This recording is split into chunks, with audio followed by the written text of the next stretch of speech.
Question number 39. A radioactive substance has a half-life of 5 hours and a decay constant lambda at a time t equal to 20 hours. What is 20 hours? It is 5 hours means it should be 20 hours should be 4 times half-lives. N nuclei are present to the sample. What was the activity of the sample at time t equal to 5 hours? Okay. So he is asking you to find out the activity after the first half-life, right? Okay, see, at t equal to 0, it has an activity A, but after first half-life, it will be activity A1. It will not be A. Okay, it will also reduce similar to that of how the number of nuclei reduces. Okay, now what we do is, usually what we do, let us consider something like N0 is the total number of nuclei at t equal to 0. After one half-life, this becomes N0 by 2. Okay, then after another half-life, it becomes N0 by 4. After third half-life, it becomes N0 by 8. After fourth half-life, it becomes N0 by 16.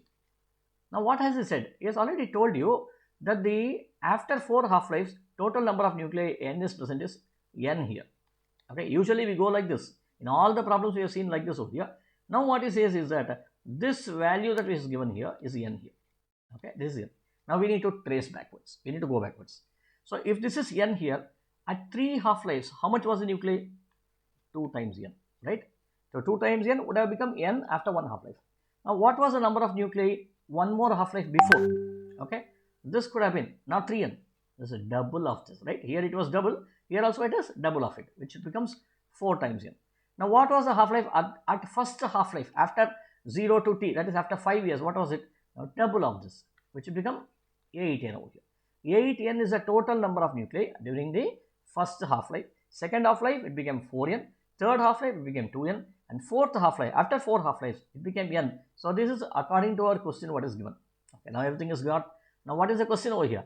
What is the activity? Activity. What is the activity given by? Activity is given by the letter A. How do you find this value? Lambda times N. So what you need to do? So whatever is the value of lambda, you just take lambda, and whatever is the value of N. What's the value of N here? Value of N after 1 half-life is seen to be 8N. Multiply this by 8N. So you get the answer. That's it. Okay, very simple. So 8N lambda is the right answer. B is the answer.